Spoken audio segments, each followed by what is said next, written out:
I want your sympathy. I have a very sad story. My husband Dylan is 8 years older than me. He is a very good man and has done a lot for me. Thanks to him, I was able to fix my life and find my calling. I lived in different countries with my parents at one time. Then I ran away from home.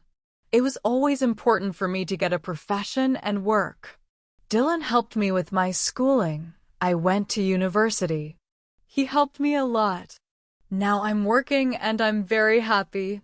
Dylan was always stressed by my extraneous interaction with strangers. He thought and thinks that I have an innate coquetry, as he calls it, and that I don't notice it myself.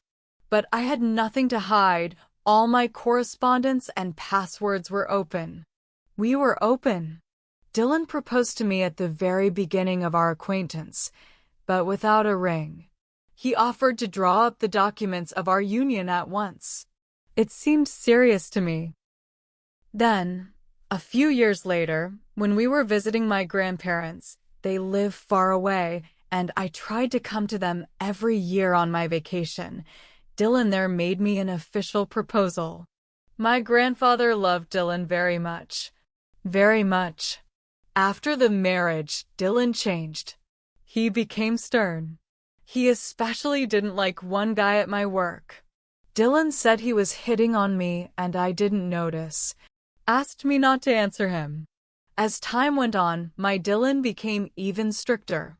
He taught me how to wash my hands, how to iron laundry, how to close doors. We're together all the time. I don't want to go to the stores alone. Dylan said he wanted kids. I was afraid. Children are a lifelong bond. And to tie it so tightly with a man like that, I was afraid. He'd chew me out, and I couldn't leave because of the kids. Then my grandfather died. I flew to the funeral, my grandmother, and I had a good talk then. She asked about the kids. I told her about my doubts. She said she'd noticed certain traits in Dylan before, but that it was up to me. But she asked me to think about it. And I started to think. I suddenly realized how serious marriage is.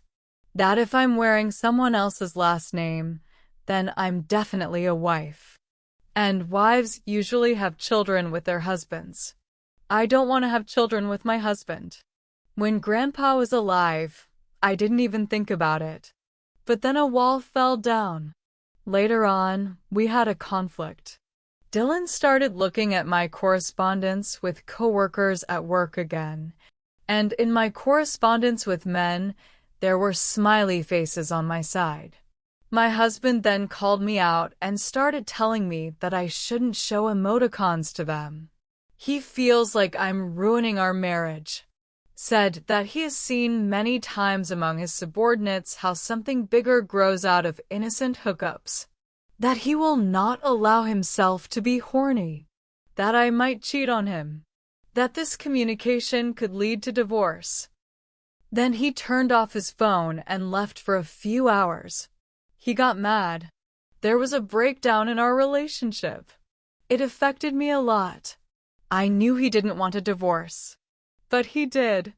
I went to different games, intellectual quizzes, and sometimes even played on teams. There was an interesting man playing on another team. He looked at me, and I always liked him. I thought he was about 10 years older than me, not more. I liked him. A while after Dylan's proposed divorce, I wrote to the man myself. And he wrote back. We started talking a little bit. He said he spent Sundays with his daughters. He didn't wear a ring. He didn't talk about his wife. I thought he was divorced. We started texting. We exchanged phone numbers. My new admirer is a CFO. He works a lot. He said he often slept at work. He came home late. Time is hard for him. We could only see each other once, twice a week. I recognized that he was older than me, but I didn't feel the difference. I felt good with him, touching him, talking to him. We kissed, and I realized that I didn't know what kissing was before. I used to be indifferent to them. I didn't understand why people did it. But now I do. I get it. My head is falling into a sweet fog. My legs are shaking. After that kiss, I had the courage to tell Dylan I wanted a divorce. But Dylan suddenly said he was against it, that he wouldn't give me to anyone, that we'd always be together, that in a few years, surrounded by our kids, we'd be laughing about it. I told him about the suitor. Dylan told me to hold off, and I agreed to do it out of cowardice. But I kept seeing and texting the new guy. After a couple months, I couldn't take it anymore. So I proposed divorce again. But Dylan offered to go to counseling, and he was totally against it. Ryan, that's my new man's name. He knew I was married, and that I wanted a divorce. I don't know when being with Ryan became too special for me. There were common words, expressions, jokes that only he and I understood. He sang songs to me, read poetry to me. We wanted to have a berry-picking contest with him, lying in meadows and honey flowers. I thought I could see the light in his eyes, that I could see his soul, that it was alive, it was pulsing.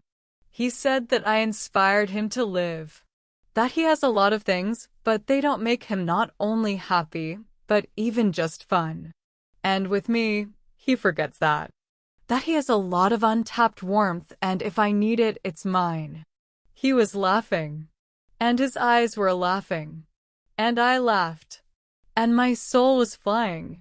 When we just lay next to each other, I listened to his heart. It was steady and calm. He used to say that he moved for me. Once I told him I got a raise and I wanted to take him out to dinner, and he told me I'd better invite him to my apartment when I moved out of Dylan's, that he would bring his tools and do everything in the apartment gladly. Sometimes I wanted to end this communication, tried to push myself, that I was going crazy all of a sudden. I should just end it all and just have the baby, because it's time for me to go. Ryan would tell me at times like this that he cared about me, that it was hard for him.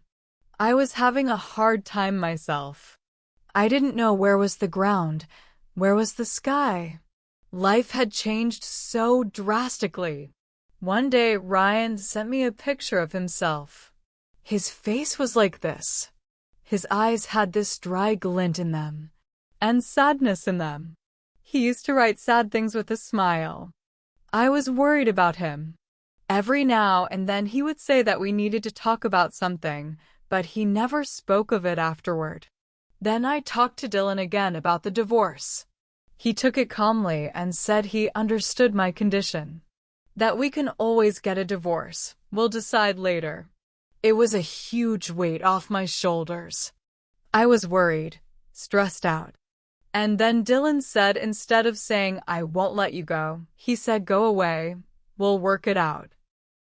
Later, I moved out and Dylan helped me move in, even though I wanted to do it myself, but I couldn't stop him. And Ryan came to visit me at my new apartment. He gave me a teapot thingy to keep it warm longer. At our regular games together, we talked like we were just acquaintances. I thought it was because of the age difference and my status as a still married woman.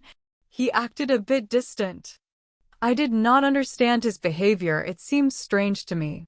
But at the same time, it seemed to me that with me he was joyful. I must be crazy, but I saw love in his eyes. And the closeness with him was so close. I melted. I felt unity, some deep impulses, oblivion of thoughts. He was whispering to me, I was whispering to him. It was just the two of us, in each other, eye to eye, breath to breath. I was telling him how great he made me feel. And then suddenly I found out he was married. I never asked him about it before. I thought he was out with his kids. But the other day, he was texting me his comments on the playground. And I don't know why I was suddenly drawn to read his other comments, which I hadn't done before. And I read a lot of things and I learned. I found out he had a wife and his youngest child was a baby. I felt so bad. I was so wrong. I could have asked, and all this time I thought he was divorced. And I loved him. I loved him so much. I texted him that I'd just found out he was married. That I didn't know it, I didn't know it. He came to see me. He said that at first he thought I knew, and then he realized I didn't, but he couldn't tell me himself.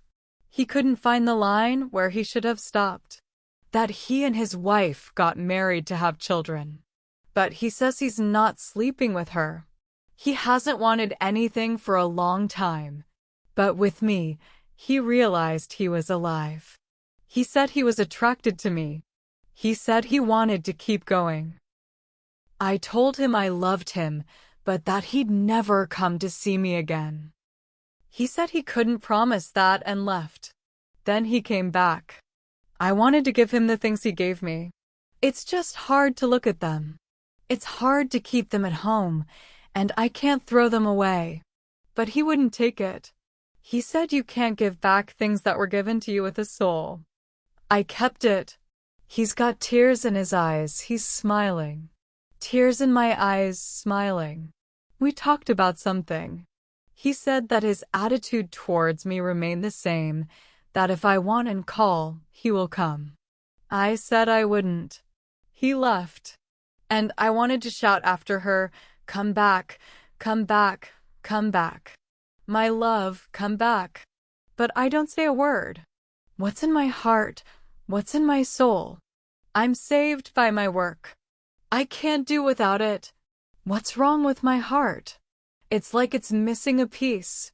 It's missing a piece. I'm in a lot of pain. And I still love him.